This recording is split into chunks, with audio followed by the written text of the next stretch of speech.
கள்ளக்குறிச்சி மாவட்டம் கருணாபுரத்தில் விஷச்சாராயம் குடித்து உயிரிழந்தோர் எண்ணிக்கை 50ஐ கடந்தது. மேலும் பலர் கள்ளக்குறிச்சி மற்றும் புதுச்சேரி ஜிப்மர் மருத்துவமனையில் தீவிர சிகிச்சை பெற்று வரும் நிலையில் பலி எண்ணிக்கை மேலும் அதிகரிக்கும் அச்சம் ஏற்பட்டுள்ளது.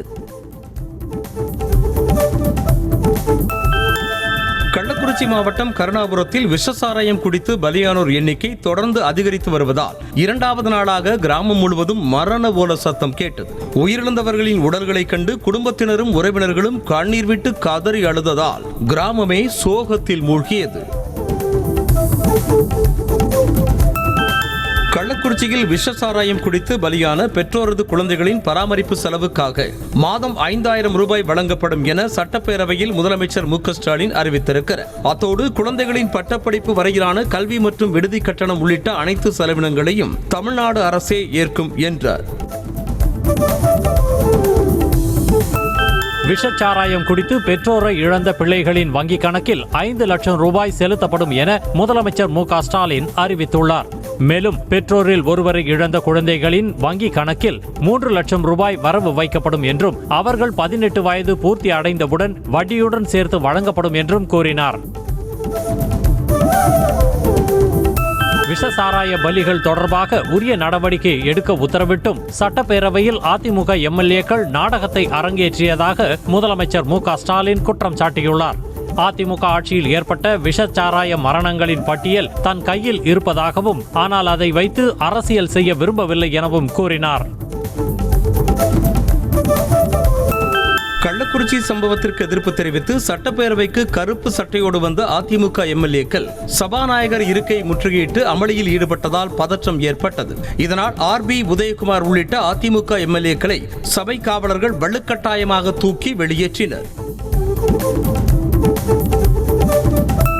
விஷச்சாராயம் குடித்து 50க்கும் மேற்பட்டோர் பலியானதற்கு பொறுப்பேற்று முதலமைச்சர் மு.க.ஸ்டாலின் உடனடியாக ராஜினாமா செய்ய வேண்டும் என எதிர்க்கட்சித் தலைவர் எடப்பாடி பழனிசாமி மீண்டும் வலியுறுத்தினார். அதோடு கள்ளக்குறிச்சி மருத்துவமனையில் மருந்துகள் போதுமான அளவு கையிருப்பு இருப்பதாக அமைச்சர் கூறுவது பச்சை பொய் என்றும் குற்றம் சாட்டினார். கள்ளக்குறிச்சி விஷசாராய மரணங்கள் தொடர்பாக தமிழ்நாடு அரசை கண்டித்து சட்டப்பேரவையில் இருந்து பாஜக எம்எல்ஏக்கள் வெளிநடப்பு செய்தனர். விஷசாராய உயிரிழப்பு குறித்து ஆளும் கட்சி கவலைப்படாமல் பேசி வருவதாகவும் அவர்கள் பற்றி வேதனை அடைந்ததாக தெரியவில்லை என்றும் அக்கட்சியின் சட்டப்பேரவை குழு தலைவர் நயினார் நாகேந்திரன் குற்றம் சாட்டினார். கள்ளக்குறிச்சி விவகாரம் தொடர்பாக சிபிஐ விசாரணை கோரி பாமக எம்எல்ஏக்கள் சட்டப்பேரவையிலிருந்து வெளிநடப்பு செய்தனர். தமிழகத்தில் ஒரு சொட்டு மது கூட இல்லாமல் பூரண மது விலக்கு அமல்படுத்த வேண்டும் என பாமக சட்டப்பேரவை குழு தலைவர் ஜி.கே. மணி வலியுறுத்தினார். சங்கராபுரம் எம்எல்ஏ உதயசூரியன் உதவியோடுதான் கள்ளச்சாராயம் காய்ச்சப்படுவதாக பாமக தலைவர் அன்புமணி ராமதாஸ் குற்றம் சாட்டியுள்ளார். கள்ளக்குறிச்சி மருத்துவமனையில் சிகிச்சை பெற்று வருபவர்களை நேரில் சந்தித்து ஆறுதல் கூறிய பின் செய்தியாளர்களை சந்தித்த அவர் விஷச்சாராயம் குடித்தவர்களுக்கு இம்மருத்துவமனையில் மருந்தே இல்லை என குற்றம் சாட்டினார்.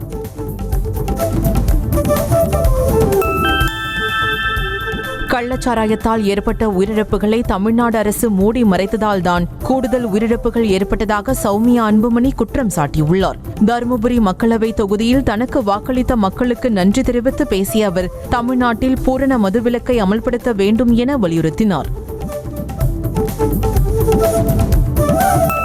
கருணாபுரத்தில் விஷச்சாராயம் குடித்து உயிரிழந்தவர்களின் குடும்பத்தினரை விசிக தலைவர் திருமாவளவன் நேரில் சந்தித்து ஆறுதல் கூறினார். தொடர்ந்து மருத்துவமனையில் செய்தியாளர்களை சந்தித்த அவர் முழு மதுவிலக்கு அமல்படுத்த முதலமைச்சர் மு.க.ஸ்டாலின் நடவடிக்கை எடுக்க வேண்டும் என்றார்.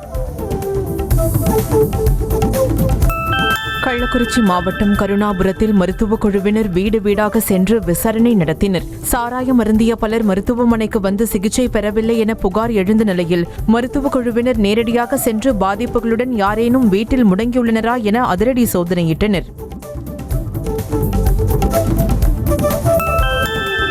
கள்ளக்குறிச்சியில் விஷச்சாராயம் குடித்தவர்கள் உடனடியாக சிகிச்சைக்கு வர தயங்கியதால் தான் உயிரிழப்புகள் அதிகரித்ததாக அமைச்சர் மா. சுப்பிரமணியன் விளக்கம் அளித்துள்ளார். புதுச்சேரி ஜிப்மர் மருத்துவமனையில் சிகிச்சை பெற்று வருபவர்களை நேரில் சந்தித்து நலம் விசாரித்த அமைச்சர் அவர்களின் உடல்நிலை மற்றும் அளிக்கப்பட்டு வரும் சிகிச்சை முறைகள் குறித்து கேட்டறிந்தார்.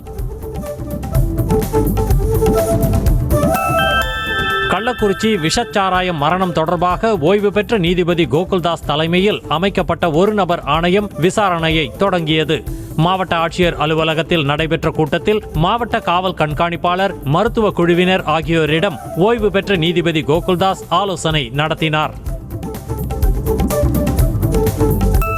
கள்ளக்குறிச்சியில் விஷசாராய பலிகளுக்கு காரணமான சாராய வியாபாரி கண்ணுக்குட்டி உள்ளிட்ட மூவருக்கு ஜூலை 5ஆம் தேதி வரை நீதிமன்ற காவல் விதிக்கப்பட்டுள்ளது. சாராய வியாபாரி கண்ணுக்குட்டி என்ற கோவிந்தராஜ், அவரது மனைவி விஜயா மற்றும் தம்பி தாமோதரன் ஆகிய 3 பேரும் கள்ளக்குறிச்சி மாவட்ட நீதிமன்றத்தில் ஆஜர்படுத்தப்பட்டனர். கள்ளக்குறிச்சி மாவட்டம் கருணாபுரத்தில் விஷசாராய மரணங்கள் தொடர்பாக மேலும் 2 கைது செய்யப்பட்டனர். மெத்தனால் விற்பனை செய்ததாக கைது செய்யப்பட்ட சின்னதுரை அளித்த தகவலின் பேரில் மாதேஷ் மற்றும் ஜோசப் ராஜ் ஆகிய 2 சிபிசிஐடி போலீசார் கைது செய்தனர். கள்ளக்குறிச்சி விஷச்சாராய மரண வழக்கை சிபிஐக்கு மாற்றக் கோரி அதிமுக சார்பில் தொடரப்பட்ட வழக்கின் விசாரணையை சென்னை உயர்நீதிமன்றம் புதன்கிழமைக்கு ஒத்திவைத்தது. விழுப்புரம் மரக்காணம் சம்பவங்களுக்கு பிறகு விஷச்சாராய விற்பனையை தடுக்க எடுக்கப்பட்ட நடவடிக்கைகள் குறித்து அறிக்கை அளிக்கவும் நீதிமன்றம் உத்தரவிட்டது. கள்ளக்குறிச்சி மாவட்டம் கருணாபுரத்தில் விஷச்சாராயத்தால் பெற்றோரை இழந்த குழந்தைகளுக்கான நிவாரணங்களை முதலமைச்சர் அறிவித்த நிலையில் அதற்கான கணக்கெடுப்பு பணி தொடங்கியுள்ளது. அங்கன்வாடி பணியாளர்கள் கருணாபுரத்தில் உள்ள வீடுகளுக்கு நேரில் சென்று பெற்றோரை இழந்த குழந்தைகள் குறித்து கணக்கெடுக்கும் பணியில் ஈடுபட்டனர்.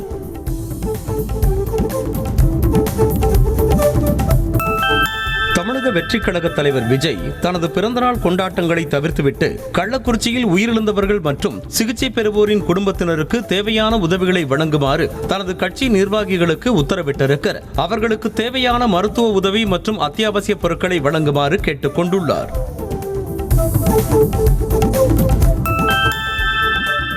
வாழ்வை மேம்படுத்துவார்கள் என நம்பி வாக்களிக்கும் தமிழக மக்களை கடந்த 20 வருடங்களாக மாறி மாறி ஆட்சி செய்யும் திமுக, அதிமுக கட்சிகள் குடிக்க வைக்கின்ற அவலத்தை தொடர்வதாக நடிகர் சூர்யா காட்டமாக கூறியிருக்கிறார். டாஸ்மாகில் 150 ரூபாய்க்கு குடித்து போதைக்கு அடிமையானவர்கள் பணம் இல்லாத போது 50 ரூபாய்க்கு விஷ சாராயத்தை வாங்கி குடிப்பதாகவும் அவர் தெரிவித்திருக்கிறார்.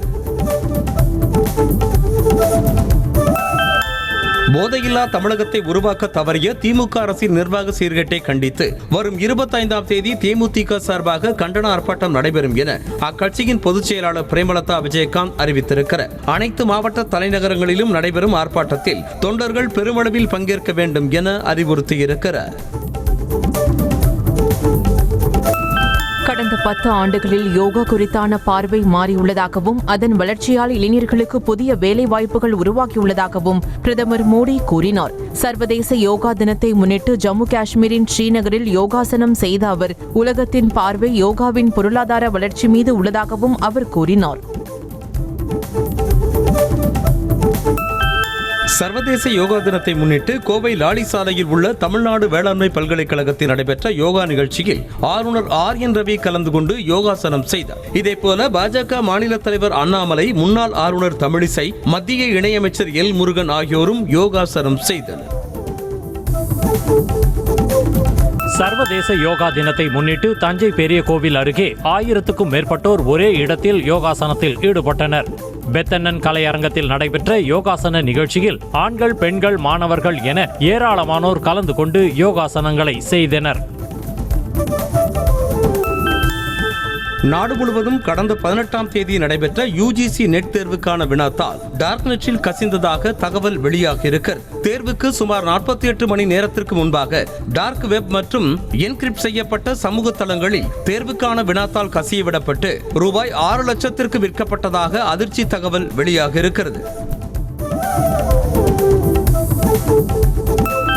நீட் தேர்வுக்கான வினாத்தாள் முன்கூட்டியே கையில் கிடைத்தும் மாணவர் ஒருவர் வேதியியல் பாடத்தில் மிக குறைந்த மதிப்பெண் பெற்றிருப்பது தெரிய வந்துள்ளது. நீட் வினாத்தாள் கசிவு தொடர்பாக கைது செய்யப்பட்டு அனுராக் யாதவ் என்ற மாணவர் வேதியியலில் வெறும் 5% மதிப்பெண்கள் மட்டுமே பெற்றுள்ளார்.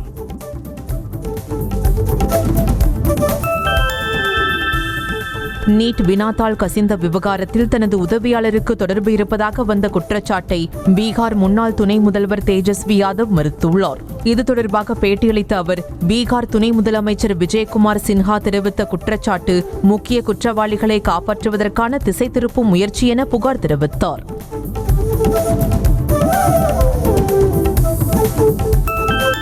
மதுபான கொள்கை முறைகேடு வழக்கில் டெல்லி முதலமைச்சர் அரவிந்த் கெஜ்ரிவாலுக்கு வழங்கப்பட்ட ஜாமீனை டெல்லி உயர்நீதிமன்றம் நிறுத்தி வைத்தது. ஜாமீன் வழங்கியதற்கு எதிராக உயர்நீதிமன்றத்தில் அமலாக்கத்துறை மனு தாக்கல் செய்த நிலையில் மனுவை விசாரிக்கும் வரை ஜாமீன் நிறுத்தி வைக்கப்படுவதாக நீதிமன்றம் தெரிவித்தது. 3 குற்றவியல் சட்டங்களை அமல்படுத்துவதை நிறுத்தி வைக்க வேண்டும் என பிரதமர் மோடியை மேற்கு வங்க முதல் மந்திரி மம்தா பானர்ஜி வலியுறுத்தியுள்ளார். பிரதமருக்கு அவர் எழுதியுள்ள கடிதத்தில் 3 குற்றவியல் சட்டங்களும் நிறைவேற்றப்பட்டது ஜனநாயகத்தின் இருட்டடிப்பான காலம் என விமர்சித்துள்ளார். ஆந்திர சட்டமன்றத்திற்கு சுமார் 2.5 ஆண்டுகளுக்கு பிறகு வந்த முதலமைச்சர் சந்திரபாபு நாயுடுவிற்கு பூரண கும்ப மரியாதை வழங்கப்பட்டது. இனி இந்த சட்டப்பேரவைக்குள் முதலமைச்சராக பொறுப்பேற்ற பிறகுதான் காலடி எடுத்து வைப்பேன் என 2021ஆம் ஆண்டு பேரவையின் போது கண்ணீர் மல்க சபதமிட்டு சென்றிருந்த அவர் தனது சபதத்தை வெற்றிகரமாக நிறைவேற்றியிருக்கிறார்.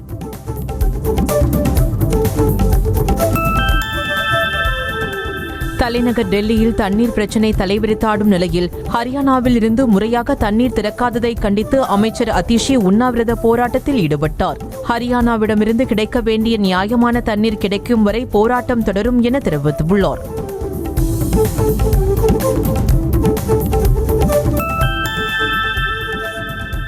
டெல்லியில் கடந்த சில நாட்களாக நிலவும் தண்ணீர் பிரச்சனை மற்றும் கடும் வெயிலின் தாக்கத்திற்கு மத்தியில் பல இடங்களில் மிதமான மழை பெய்தது. காலை முதலே வானம் மேகமூட்டத்துடன் காணப்பட்ட நிலையில் பிற்பகுதியில் மழை பெய்ததால் பொதுமக்கள் மகிழ்ச்சி அடைந்தனர்.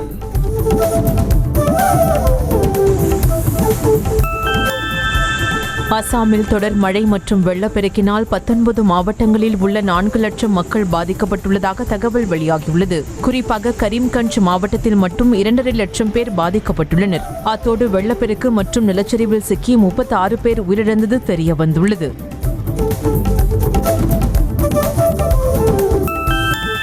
கொலை வழக்கில் கைது செய்யப்பட்டுள்ள கன்னட நடிகர் தர்ஷன் சாட்சியங்களை அழிப்பதற்காக நண்பரிடம் 40 லட்சம் ரூபாய் பணம் வாங்கி கூட்டாளிகளுக்கு கொடுத்தது தெரியவந்துள்ளது. கொலை பழியை ஏற்றுக்கொள்வதற்காக ஏற்கனவே 30 லட்சம் வழங்கிய நிலையில் சாட்சியங்களை அழிக்க கூடுதலாக பணம் கொடுத்ததாக அவர் வாக்குமூலம் கொடுத்துள்ளார். தமிழ்நாட்டில் வரும் 23ஆம் தேதி முதல் 3 நாட்களுக்கு அதி கனமழை பெய்ய வாய்ப்புள்ளதாக இந்திய வானிலை ஆய்வு மையம் எச்சரிக்கை விடுத்துள்ளது.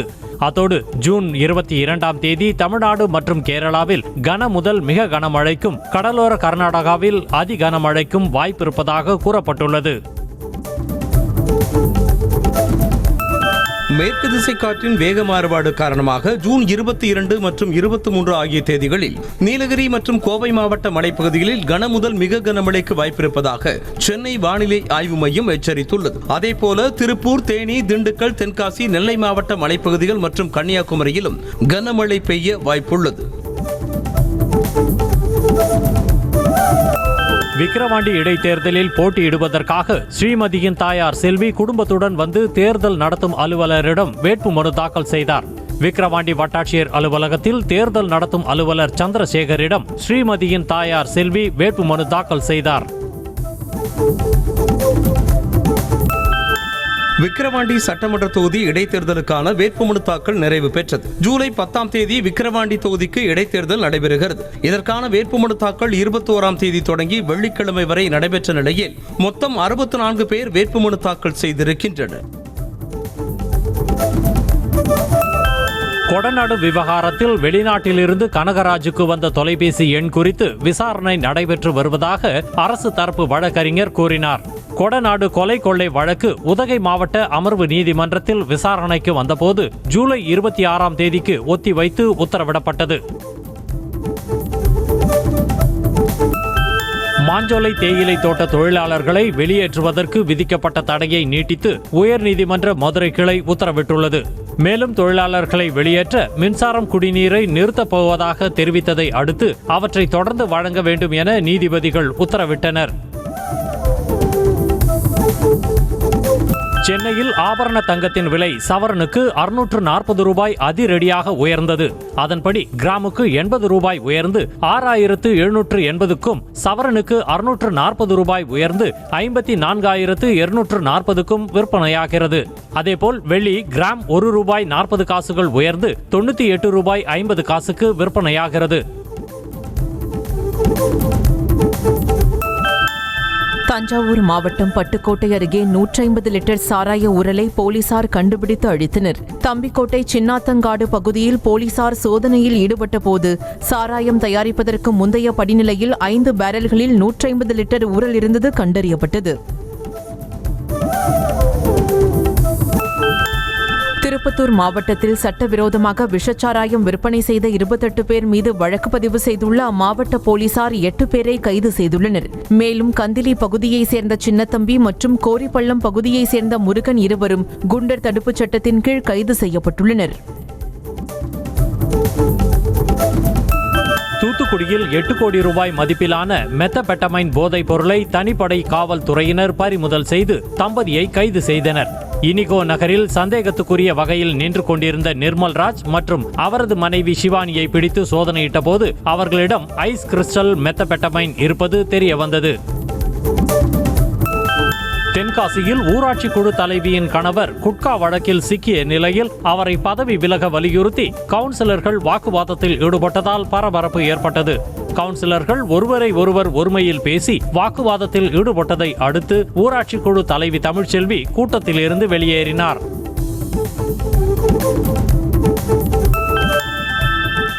தாம்பரத்தில் ஆக்கிரமிப்பில் இருந்த கடையை அகற்ற கால அவகாசம் கொடுக்காமல் அதிகாரிகள் கடையை உடைத்து சேதப்படுத்தியதாக பெண் ஒருவர் கண்ணீரோடு குற்றம் சாட்டியுள்ளார். அப்பெண்ணின் கடையை நெடுஞ்சாலைத்துறையினர் ஜேசிபி உதவியுடன் அகற்றிய நிலையில் தனக்கு எந்த தகவலும் தெரிவிக்காமல் கடையை அப்புறப்படுத்தியதாக புகார் தெரிவித்தார்.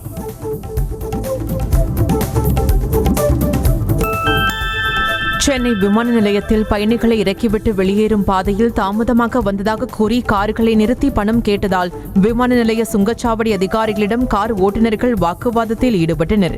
இதனால் விமான நிலைய வெளியேறும் சாலையில் போக்குவரத்து பாதிக்கப்பட்டது. திருவள்ளூர் மாவட்டம் கீழ்நல்லாத்தூர் பகுதியில் அமைந்துள்ள பள்ளிப்பட்டு சார் பதிவாளர் மோகன்ராஜ் வீட்டில் லஞ்ச ஒழிப்பு போலீசார் திடீர் சோதனையில் ஈடுபட்டனர். சார் பதிவாளர் மோகன்ராஜின் காரில் கட்டுக்கட்டாக 11 லட்சம் ரூபாய் பணம் பறிமுதல் செய்யப்பட்டதன் தொடர்ச்சியாக அவர் வீட்டில் சோதனை நடத்தப்பட்டது. கன்னியாகுமரி மாவட்டத்தில் தென்மேற்கு பருவமழை வெளுத்து வாங்கியதில் விவசாய நிலங்களில் வெள்ளம் புகுந்ததால் விவசாயிகள் கவலை அடைந்துள்ளனர். சுமார் 1000 ஏக்கர் பரப்பளவிலான விளைநிலங்கள் வெள்ளத்தில் மூழ்கி நடவு பணிகள் பாதிக்கப்பட்டு நாற்றுகளும் அழுகும் நிலை ஏற்பட்டுள்ளது. சென்னையில் ஆன்லைன் நிறுவனங்களின் மொத்த கொள்முதல் காரணமாக 1 கிலோ பூண்டு சில்லறை விலையில் 400 ரூபாய்க்கு விற்பனையாகிறது. ஜம்மு காஷ்மீர், இமாச்சல், குஜராத், மத்திய பிரதேசம் உள்ளிட்ட மாநிலங்களில் அதிகமாக பூண்டு பயிரிடப்படும் நிலையில் போதிய விளைச்சல் இல்லாததால் ஆன்லைன் நிறுவனங்கள் முண்டியடித்துக் கொண்டு மொத்தமாக கொள்முதல் செய்வதாக கூறப்படுகிறது. திருவண்ணாமலையில் வனக்காவலரை தாக்கிவிட்டு சந்தன மரம் வெட்டி கடத்தப்பட்ட சம்பவம் பரபரப்பை ஏற்படுத்தியுள்ளது. இரவு நேரத்தில் முகமுடி அணிந்து வந்த 4 பேர் கொண்ட கும்பல் முதலை பண்ணையில் பாதுகாப்பு பணியில் ஈடுபட்டிருந்த வனக்காவலரை தாக்கி மயக்கமடைய செய்துவிட்டு சந்தன மரத்தை வெட்டி கடத்தி சென்றதாக கூறப்படுகிறது.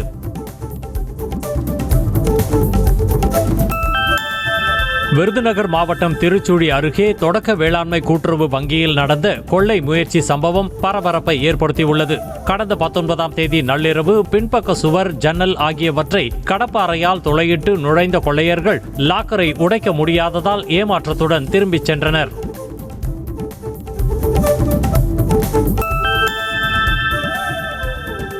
விழுப்புரத்தில் வீட்டின் முன்பு நிறுத்தப்பட்டிருந்த 1,60,000 ரூபாய் மதிப்புள்ள பல்சர் வாகனத்தை மர்ம நபர் ஒருவர் திருடி சென்ற சிசிடிவி காட்சிகள் வெளியாகியுள்ளது. சாலையை நோட்டமிட்டுக் கொண்டே மர்ம நபர் ஒருவர் வாகனத்தை திருடி சென்ற காட்சிகளை வைத்து போலீசார் விசாரணை மேற்கொண்டு வருகின்றனர். கன்னியாகுமரி மாவட்டம் மஞ்சாலுமூடு பகுதியில் குடும்பத்தில் எந்தவித தகராறும் இல்லாத சூழலில் 2 குழந்தைகளின் தாய் தூக்கிட்டு தற்கொலை செய்து கொண்ட சம்பவம் அதிர்ச்சியை ஏற்படுத்தியுள்ளது. தகவல் அறிந்து வந்த போலீசார் சடலத்தை மீட்டு உடற்கூராய்விற்கு அனுப்பி வைத்து தற்கொலைக்கான காரணம் குறித்து விசாரித்து வருகின்றனர்.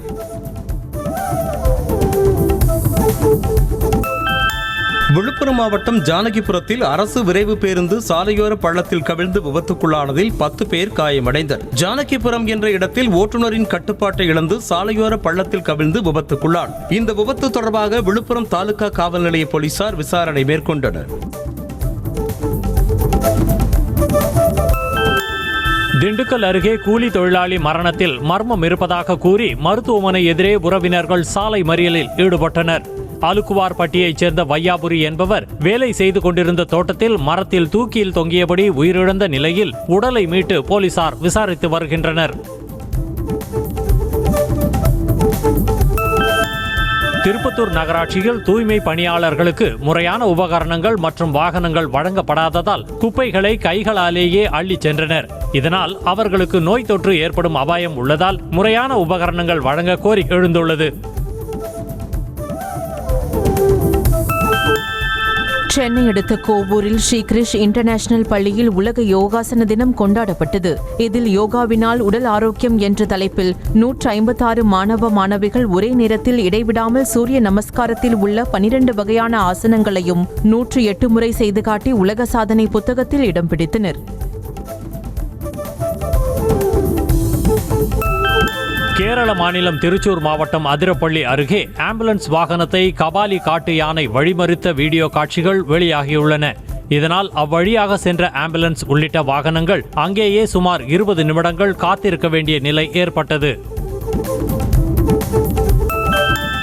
பைக் ஆர்வலர்கள் மத்தியில் பெயர் பெற்ற யமஹா RX 100 பைக்கில் சாகசம் செய்த இளம் பெண்ணின் வீடியோ இணையத்தில் ட்ரெண்டாகி வருகிறது. புனேவில் எடுக்கப்பட்ட இந்த வீடியோவில் ஒரு சீறி பாயும் பைக்கில் ஒரு இளம் பெண் கைகளை விட்டுவிட்டு ஒரு பக்கமாக அமர்ந்தபடி செல்கிறார். இந்த வீடியோவுக்கு லைக்குகள் குவிந்து வந்தாலும் கடும் விமர்சனங்களும் எழுந்துள்ளன.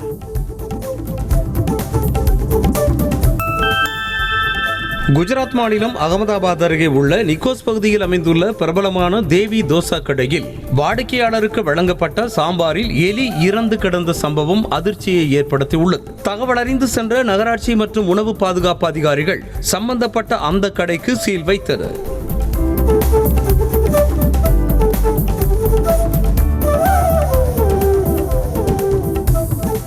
ஜப்பான் தலைநகர் டோக்கியோவில் மழைக்கு நடுவே இந்திய தூதரகத்தில் யோகாசன நிகழ்ச்சி நடைபெற்றது. இதில் தூதரக அதிகாரிகள், ஜப்பான் வாழ் இந்தியர்கள் மற்றும் ஜப்பான் மக்கள் என பலர் கலந்து கொண்ட நிலையில் திடீரென மழை பெய்ய தொடங்கியதால் அங்கு வந்திருந்தவர்கள் குடைகளை பிடித்தவாறு யோகாசனம் செய்தனர். ஃபேஷன் துறையில் பிரபலமாக திகழ்ந்த ஃபரா எல் காதி திடீரென மாரடைப்பு ஏற்பட்டு உயிரிழந்த நிகழ்வு அதிர்ச்சியை ஏற்படுத்தியுள்ளது. துனிசியா நாட்டைச் சேர்ந்த பிரபல beauty influencer Farah L khadi ஐரோப்பா நாடான மால்டாவிற்கு சுற்றுப்பயணம் மேற்கொண்ட போது மாரடைப்பு ஏற்பட்டு மருத்துவமனையில் உயிரிழந்தார். டென்னிஸ் வீராங்கனை சானியா மிர்சா கிரிக்கெட் வீரர் முகமது ஷமியை திருமணம் செய்ய போவதாக தீயாய் பரவிய தகவலுக்கு சானியாவின் தந்தை மறுப்பு தெரிவித்திருக்கிறார். இதுவரை முகமது ஷமியை சானியா மிர்சா சந்தித்தது கூட கிடையாது என அவரது தந்தை இம்ரான் விளக்கம் அளித்திருக்கிறார். நடிகர் சிவகார்த்திகேயனுக்கு போட்டியாக தெலுங்கு நடிகர் சந்தீப் கிஷனின் 30வது படத்துக்கான அறிவிப்பு SK30 என வெளியிடப்பட்டது சிவகார்த்திகேயன் ரசிகர்களிடையே கொந்தளிப்பை ஏற்படுத்தியுள்ளது. நடிகர் தனுஷ் தான் SK என்ற பெயரில் பட அறிவிப்பை வெளியிடுமாறு தூண்டிவிட்டதாக சிவகார்த்திகேயன் ரசிகர்கள் கோபத்தை வெளிப்படுத்தி வருகின்றனர். நடிகரும் பாஜக பிரமுகருமான சரத்குமார் அரசியல் தலைவர்கள் பலரையும் நேரில் சந்தித்து மகள் வரலட்சுமியின் திருமணத்திற்கு அழைப்பு விடுத்தார். அமமுக பொதுச் செயலாளர் டிடிவி தினகரன், முன்னாள் முதலமைச்சர் O பன்னீர்செல்வம், தேமுதிக பொதுச் செயலாளர் பிரேமலதா விஜயகாந்த் ஆகியோரை நேரில் சந்தித்து அழைப்பிதழை வழங்கினார்.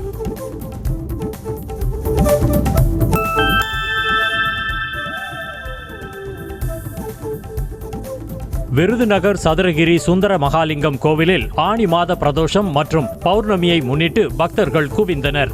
4 நாட்கள் வரை பக்தர்கள் தரிசனம் செய்ய அனுமதி அளிக்கப்பட்டுள்ள நிலையில் மலைப்பாதையில் உள்ள நீரோடைகளில் குளிக்க தடை விதிக்கப்பட்டுள்ளது.